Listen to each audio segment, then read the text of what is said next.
ဟဲ့ဒီကမလေး ဖေကိုတောင်းထိုင်ရှင်ဘလို့ခေါ်နေရလဲ အော် sorry မှားပါလို့စုလို့လမ်းခေါ်လိုက်တာ ကဲရှင်ကျမဘာပြောစရာရှိလို့လဲ ဒီလိုပါစုရတကယ်တော့အချစ်ဆိုတာပူလောင်တဲ့မိတော့ငယ်တစ်ခုလို့မြန်မာသားရှန်ထုံးမှာပြောတယ်သူ့အိမ်နေကြတော့လေ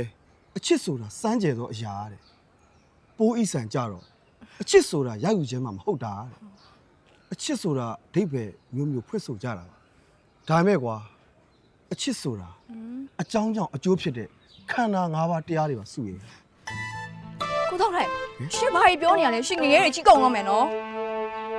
ဒီမှာကိုတောင်းထိုင်မမြဲပဲတည့်ရတာနဲ့ရှင်ကဘာကိုဆွဲထားရှင်သိရလဲဝေဒနာမှန်းတည့်ရတာရှင်ကဘာကိုအပြင်းရှာရှင်သိရလဲဒီမှာ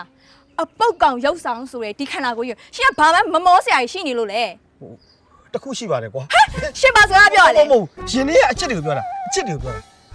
ဒီမှာရှင်ဆွဲမြဲမြဲမှတ်ထားငါဒီမုတ်ချတေရပြီအချိန်ပိုင်းသာလိုတော့ဒီအဲ့ဒီတရားလေးကိုလေရှင်နှလုံးသွင်းပြီးတော့တေချာမှတ်ထားစမ်းပါကဲပြောကြည့်စမ်းပါဦးပြောကြည့်စမ်းပါဦး ငါသည်